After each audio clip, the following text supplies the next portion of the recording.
To help get you excited for our upcoming Pyrrhic War campaign later this summer, let's talk about how we made this incredible theater map.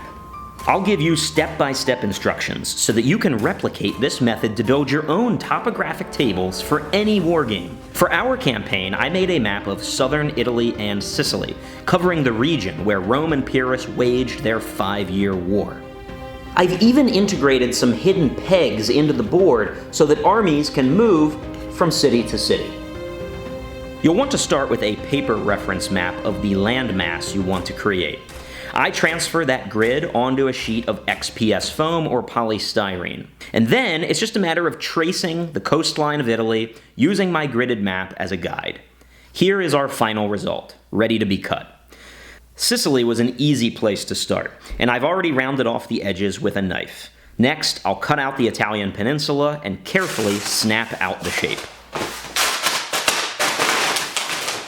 Now I have my landmass prepared, but some finer detail will be needed for the coastline, so I'm going to go back with a sharp knife and just clean up the edges, sloping them as I go along. This produces a nice pile of scrap material that you can later use to layer on mountain ranges. We'll talk about that in a minute. Here's a good look at my interpretation of Sicily. I say interpretation because I'm not exactly competing for an award in National Geographic here. Now, we're going to use liquid nails to glue down artistic approximations of the main mountain peaks that form the spine of Italy. It is very helpful to look at topographic maps to see where you should focus your efforts for accuracy. Next, we'll carve in the major rivers. Okay, the next step is a fun one. You're going to use drywall compound to skim coat the board, smoothing out the contours and making them look rolling and natural. You have to let the compound dry overnight, then I'll come back and give it a light sand. I use a vacuum to clean up all of the drywall dust.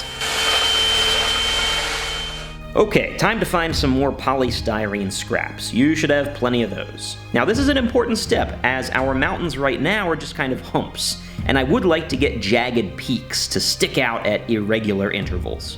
As you wait for the glue in that step to dry, let's skip ahead to focus on the ocean. Here I am using standard latex caulk and a cheap plastic putty blade. Spread the caulk around the ocean liberally. After you have a good coat, go back and drag the putty blade to form waves, giving the table a nice texture.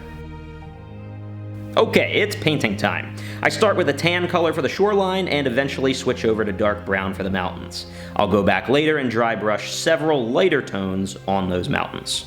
But right now I want to show you my peg method using these cheap craft store pegs.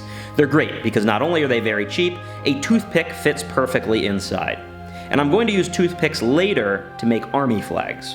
At the location of each city, I drill a fine hole just large enough to push the peg inside. I'll use Elmer's glue to secure them. Just make sure that your pegs are fairly level and even with the top surface of the map. To represent walled cities, I'm cutting out quarter strips of paper. You can fold your strips into irregular shapes to represent cities of various sizes. Here are 2 examples. And here are several more, including a pretty big one. Notice at this stage I've also painted roads onto the map connecting the cities. To paint the ocean, I wet blend 4 different shades of blue. If I zoom out here, you can see the darkest blue in progress around the heel of the Italian boot. Now I'll jump ahead to the finishing stage where I've dry brushed the mountains and just glued down a dusting of fine green flock. Be careful not to cover the cities, roads, or rivers in glue for the flock step. I'll finish this up with some clump foliage hot glued around the base of the mountains. At the very end, I sealed my oceans with Mod Podge to get a glossy finish and painted the white caps on the edges of the waves. The table is complete, and with the built-in pegs, you can move army flags or whatever game pieces you want around the map. For some of the biggest cities, I actually inserted 2 or 3 pegs. If you'd like to label any of the cities or key features on a map like this, remember, it's polystyrene, so you can always create push pins and just insert them into the map for signage as needed. I hope you plan to join us in the coming weeks for our stunning Pyrrhic War campaign, where we had 9 club members involved in an 8-month campaign with a series of linked battles. When the armies met on our theater map, we set up tabletop engagements in 6mm scale to resolve the battles. Did you enjoy the tutorial? Well, what are you waiting for? Go ahead and hit that subscribe button to make sure that you never miss a second of our Pyrrhic War campaign. We don't think that you've seen anything quite like this on YouTube before, and it's all coming later this summer on Little Wars TV.